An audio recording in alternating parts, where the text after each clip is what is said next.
ko sa loob ng bahay. Oh, ay po!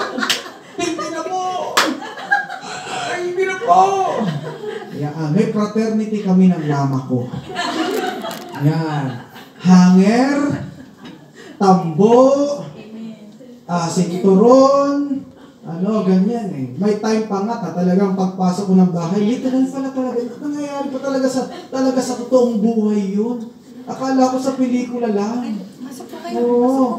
Pagpasok ko ng bahay, yung mga damit ko, lumayas ka. Lumayas ka. Totoo. Dito ba yun? Oo. Huwag ka, bumalik ka pa.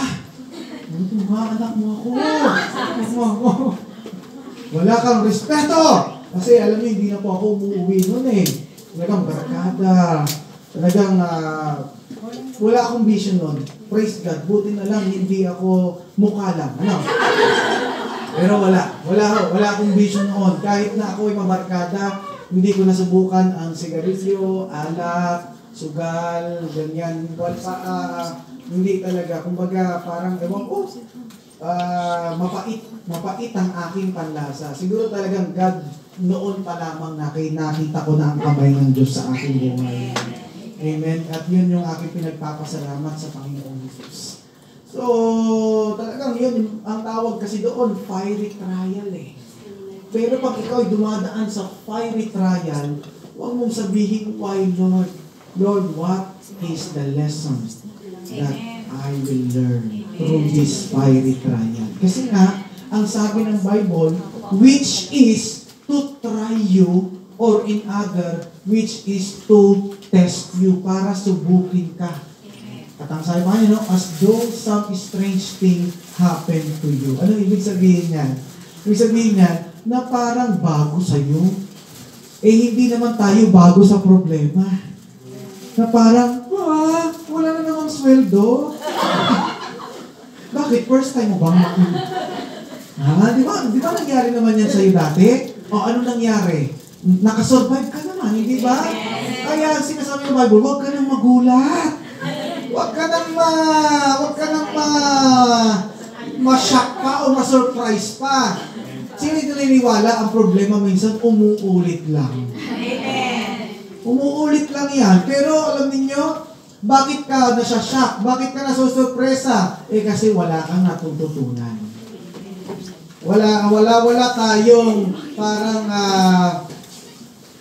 wala tayong lesson na dapat na makuha natin doon. So, katulad na lamang na may sakit si ganito, ano ba yan? May sakit ang ating pamilya. Diba? May sakit, monthly naman, nagkakasakit naman. O, ganyan, hindi naman first time, diba? So, it is not as though some strange thing happened to you. At ang sabi dito, parang mas gusto ko magturo dito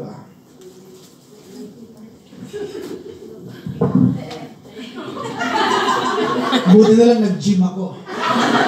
Kanina, before mga 6 a.m., tumakbo-takbo pa ako dyan kanina. Para physically fit tayo. Yung pala, nanaginip lang ako. Sabi ko, ano ba yan? Naka-exercise na ako eh. Yung pala, sa panaginip pala ako nag-jogging. Okay? God allows you to be tested. Pinapayagan. When we say allow, pinapayagan ng Diyos ito na ikaw ay masubok. Why? Bakit pinapayagan ng Diyos na ikaw ay masubok? Because sabi ni Warren Wiersbe, faith that is not tested cannot be trusted. Pakibasa nga po natin. Ready? 1. Yung pangalan po muna, ha? Ready? 1, 2, 3, go.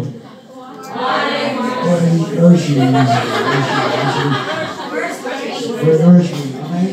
Hindi ko alam, basta si Warren yan. Si Paring Warren ang nagsabi niya. Okay? Anong sabi ni Paring Warren? Ready? 1, 2, 3, go. Faith that is not tested cannot be trusted. Ayun, no? Faith that is not tested cannot be trusted. Sino dito, kayo ay nataniman na ng inyong mga amo? Na-try nyo na ba yun? Nataniman na kayo? Oo, nataniman na. Napainan. Napainan na kayo. Yung kunyari, mag-iiwan ng 1,000 Hong Kong sa bulsa nila. At nung nilulundri mo ito, nung nilalaban mo ito, ay, may pera ito ah.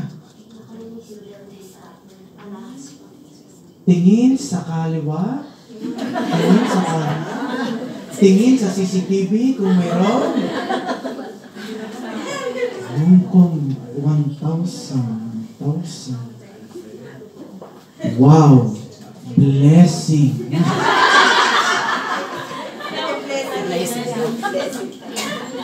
Pero hindi mo alam, ikaw pala ay tinitesting.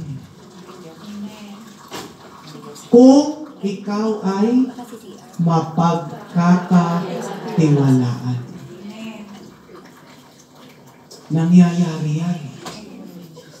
Nangyayari yan. Minsan, iiwanan nila dyan sa kwarto nila. Iiwan nila yan. Mga bagay na follow. Titignan nila, pagbalik nila, kung nandun pa rin. Titignan nila kung talagang magbabalik ka. Nangyayari yan eh. Kasi bakit? Kasi ang trust na yun, sino dito merong mga trust issues?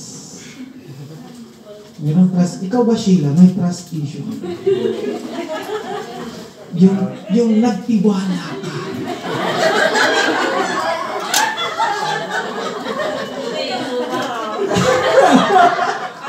I love you, Sheila. Pastor, wag mo lang ibalik. Ayaw ko na lang. Please lang.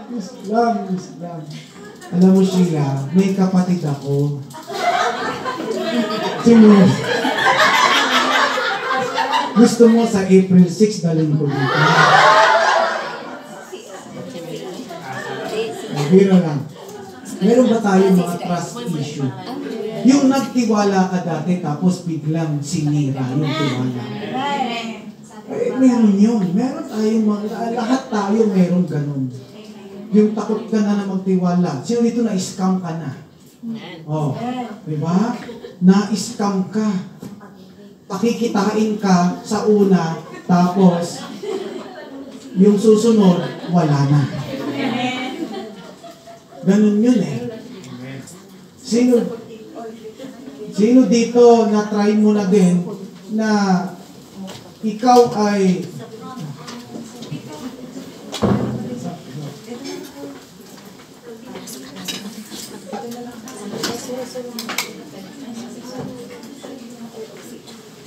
sakit na.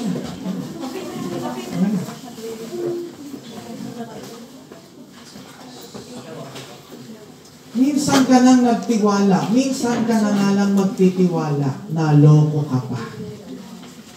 Ikaw lang ang mahal ko, yung pala dalawa kayo. Di ba? Ikaw lang sapat na.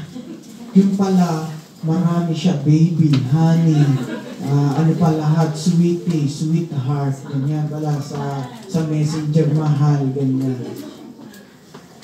Kakaiba yun. Sino dito mga single pa? Single. Taas ako na yung mga single. Ayun, marami pa mga single pala dito. Sino naman yung may sidecar? May sidecar. May na single. May sidecar na, ano? So, ganoon. Meron tayong mga trust issues na pinatawag sa buhay po natin. And then, yung mga bagay na yan yung mga bagay na katulad sa pananampalataya natin, that faith that is not tested cannot be trusted. Pag ang pananampalataya pananampalataya natin ay hindi dumaan sa fiery trial. Ang pananampalataya natin ito ay parang smooth sailing, ito ay smooth, at ito ay parang relax lang siya, naka-chill lang siya, at wala siyang pinagdadaanan. Dapat doon ka kabahan. Kabahan ka. Kasi, bakit ganito? Parang kami mag-asawa. Kapag hindi kami nag-aaway, hindi yun normal. Tama ba yun? Kasi normal sa mag-asawa ang magkaroon ng arguments.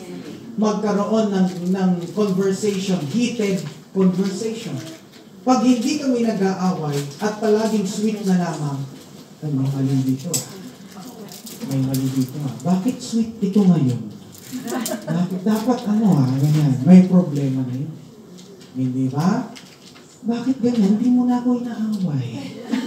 Minsan, hindi. Kasi normal sa mag-asawa talaga ang minsan, hindi pwedeng beto process talaga lagi. Hindi pwede na ganito na ganyan-ganyan Parang sa pananampalataya natin, pag ang gusto mo ay wala kang problemang pagdadaanan, hindi normal yun. Hindi normal yun dahil bilang isang tao, dadaan ka talaga sa fiery trial or sa apoy. May mga pagsubok talaga na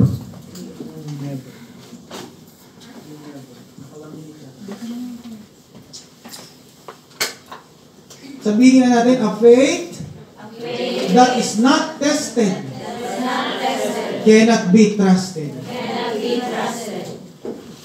Alam po ninyo, hindi ka pinipersonal ng Panginoon. Marami sa atin, akala natin, pinipersonal ka ng Diyos o may galit ang Diyos sa buhay.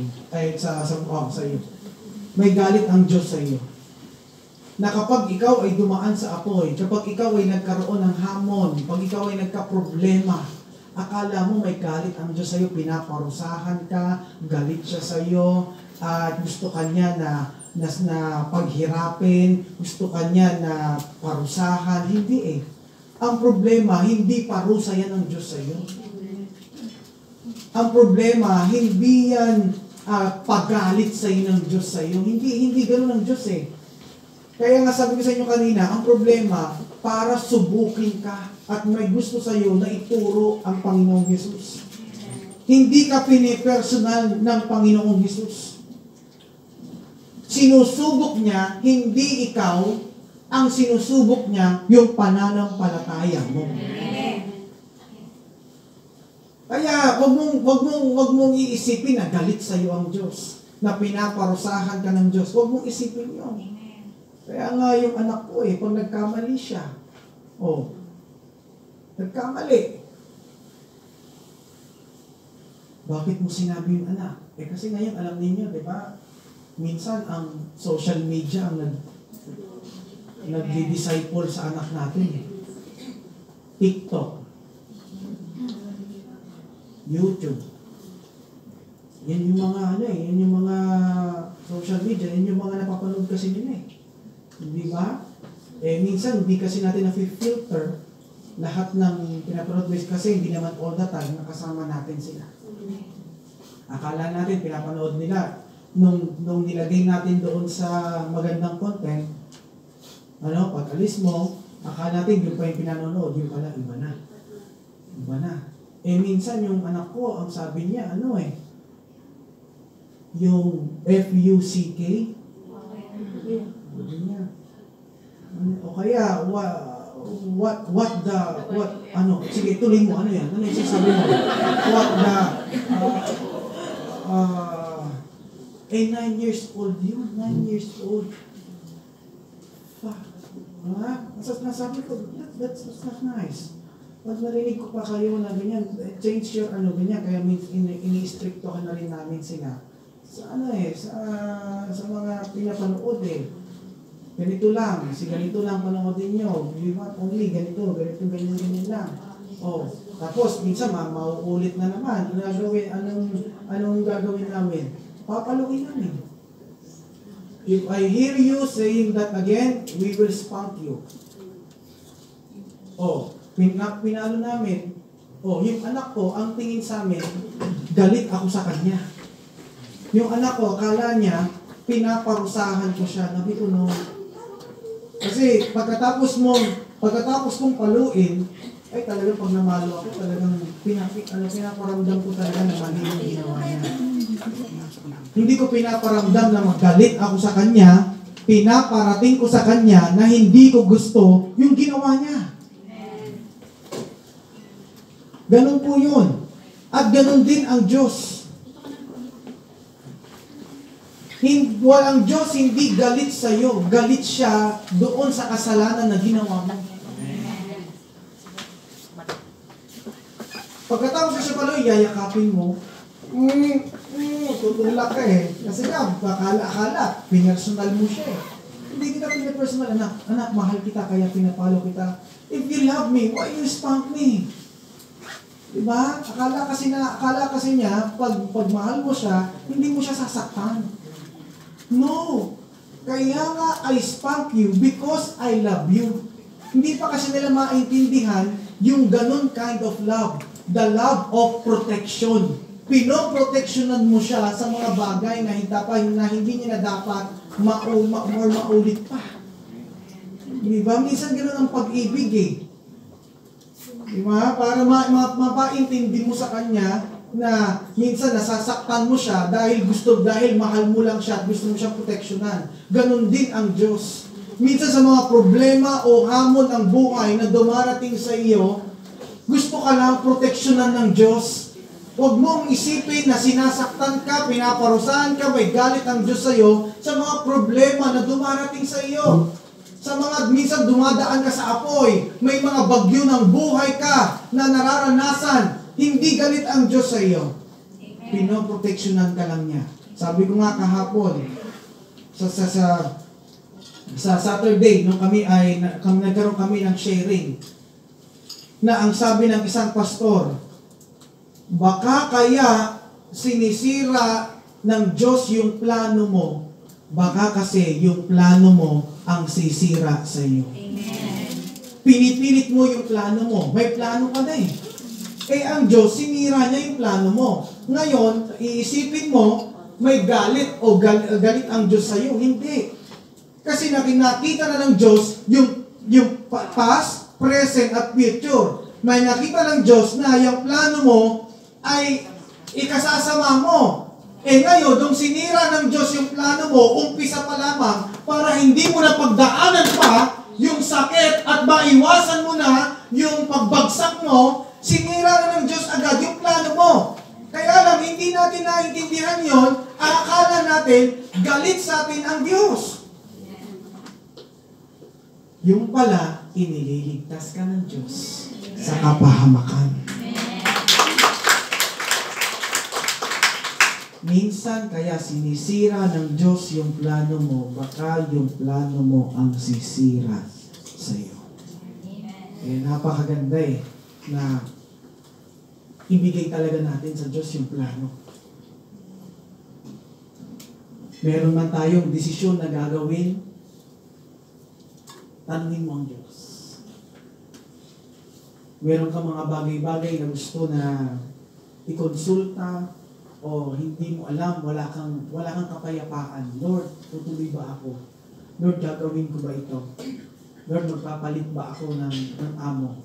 Lord, pupunta ba ako sa bansa na ito? Lord, tulungan mo ako.